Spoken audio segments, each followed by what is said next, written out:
Is this just women? Sorry, it must just be women. No, that's men's clothes. I'm going in here. So, hi chaps, I felt that the only way I could get on in Leicester was to integrate into their local culture, so I've spent 40 quid in there and that's what I've done. I think I'm now going to fit in much more in Leicester, and I'm looking forward to the rest of the documentary, to be honest, so let's just see how it goes from there. Hello, I'm doing my best to fit in, yeah. All right, let's go.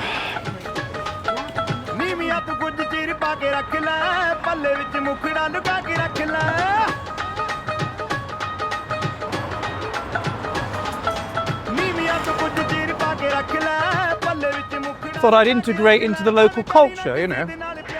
Would you think I was an Indian? A passport Indian? All right, good.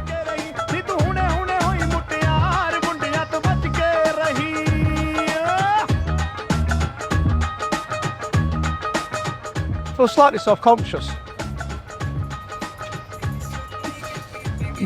Afternoon.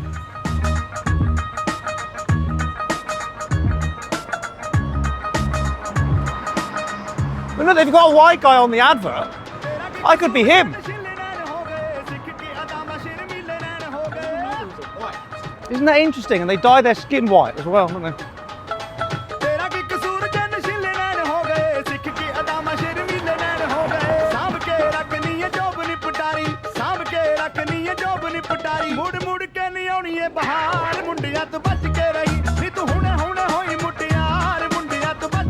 It's very comfortable because the air kind of blows up here. It's very, very comfortable and relaxing. I don't know why they're all so stressed and killing each other when they dress like this.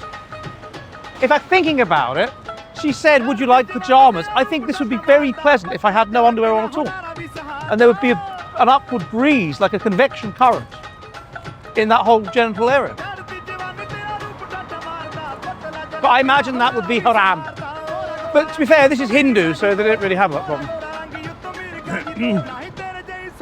Lucky we're not living in a Jain area of Leicester, because then I'd have to integrate by being sky-clad, which is to just walk around completely naked.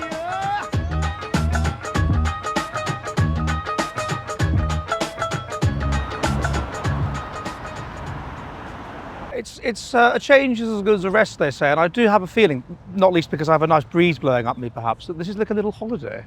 It's a little holiday abroad. Different smells, different everything. And that kind of takes my mind away from the fact that we're living in an ex-industrial town with Victorian buildings, but it's India.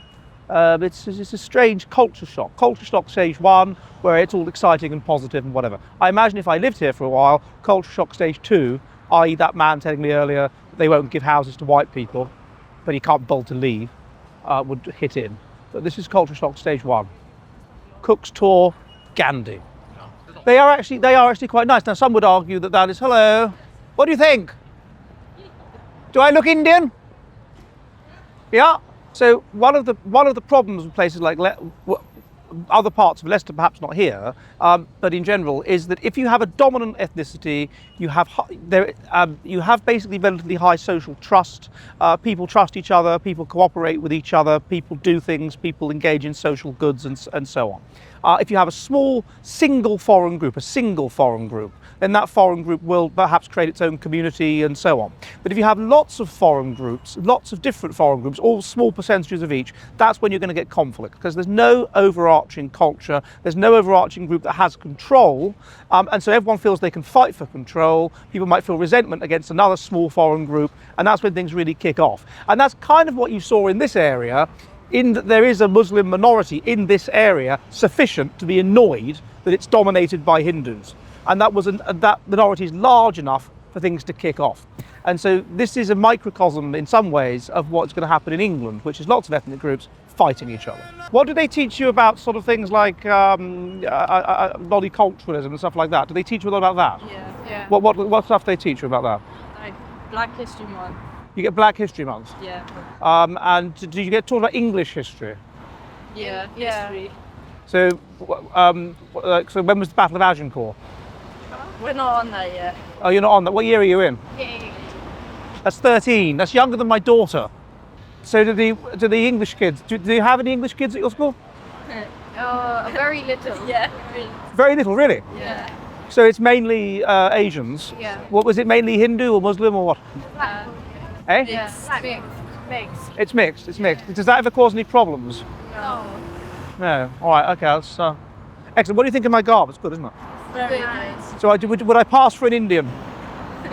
Yeah. All right. Well, thank you very much, girls. Goodbye. So there's a lot of Asians around here. I haven't seen any white people. Are there any white kids at your school? Yes. What sort of percent of each class is white? 25? 25, about a quarter of each class is white. And are they mainly sort of friends with is it sort of divided? Are they friends with each other and people that are Muslims are friends with Muslims, No. Hindus are friends with Hindus? No? So it all mixes in. Yeah. I mean, I left school in 1999 and I get the impression things have changed somewhat. So what kind of thing are they teaching you? I mean, what they teach you in history? Just like regular stuff. What is the regular stuff? Like Wars and wars, yeah. So when was the Battle of Agincourt? Not learned that yet. Right. When was the Battle of Hastings? I can't remember. When did the Romans come to Britain? Don't know that as well. When did World War II start? Don't know that. When did World War II finish? I think I know when World War I started. 1914. That's very good. World War II finished 80 years ago today. 80 years ago today. Okay, so they don't teach you much history. That's clearly the case.